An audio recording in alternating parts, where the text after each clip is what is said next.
to History with the Bard. I'm your host, Creepy Bard, and tonight I'd like to talk about China again.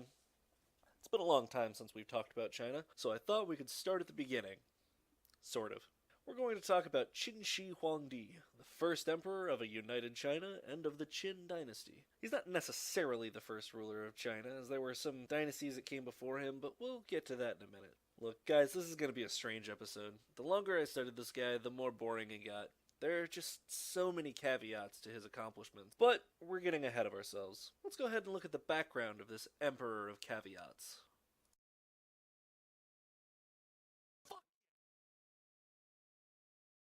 The origins of Qin Shi Huang, later shortened to Qin Shi Huang, are confusing.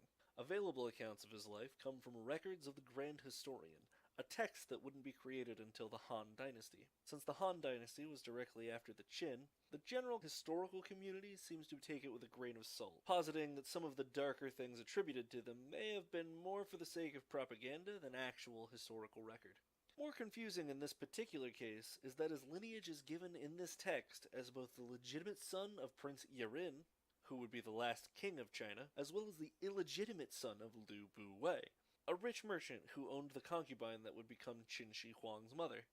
This confused parentage has led many to look down on the first emperor, as Confucian ideology regards merchants as the lowest class. However, this notion has been rebuked in recent studies, as the pregnancy of Qin Shi Huang would have to have been remarkably long for him to be the bastard son of a merchant.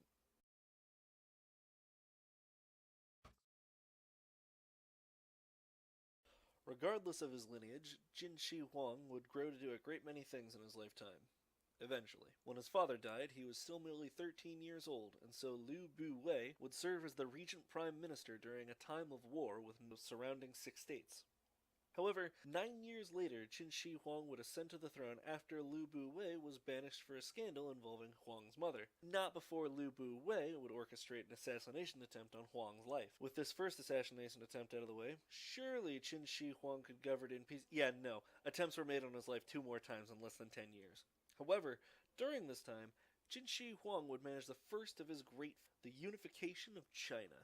Ending the Warring States period, Qin Shi Huang would put the remaining 6 states under his thrall, unifying China for the first time in its history, until it would break apart after the fall of the Han, and then the fall of the Qin, and so on and so forth. With the Warring States united under one banner, Qin Shi Huang would create for himself the title of First Emperor of Qin, which is where the first of the major caveats of his accomplishments come in.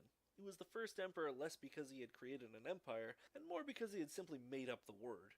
In doing so, he would set the precedent that most dynasties would follow for centuries to come, including the creation of the imperial seal. With this new unified China came a powerful governing philosophy: legalism. While later stories would claim that he was so enamored with legalist ideals that he would have Confucian scholars buried alive, later evidence suggests that this was not the case. And so, after a third assassination attempt, as well as much legal and economic reform, Qin Shi Huang would go on to his next impressive feat, as well as his next major caveat: the Great Wall of China, or at least a piece of it.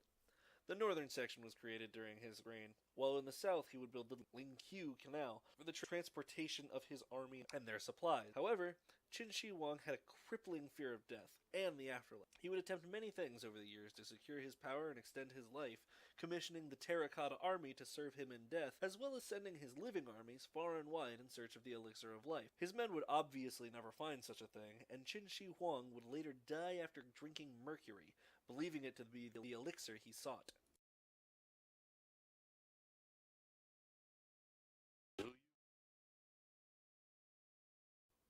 Qin Shi Huang is by no means a model by which to govern. By all accounts, he was nothing short of a madman, with stories even saying that he once drained a lake, filled it with sake, and then drowned an entire army in it just because his wife thought it would be funny. However, remembering where such a powerful country as China got its start will be important for understanding any future explorations of the country that we do, and is a fun exercise in and of itself. It's also important that we explore Qin Shi Huang because of all the caveats to his reign. Sure, he was the first emperor of China, but the area he controlled would not be recognizable today as China. Sure, he created the Great Wall, but only a fraction of it in the north. The list goes on and on. Learning the specifics of why people are given the titles they get helps us to prune our own historiographies and better understand how they came to earn those titles. Hey everyone, thanks so much for watching this week's video. If you liked what you saw, be sure to like, comment, and subscribe, and as always, if you want to see more content, then click the link to see whatever YouTube thinks you'll enjoy, and maybe hit us up over on Patreon. Be sure to join us every Saturday for a new video, and every Tuesday we do recordings on Twitch, so be sure to check that out too.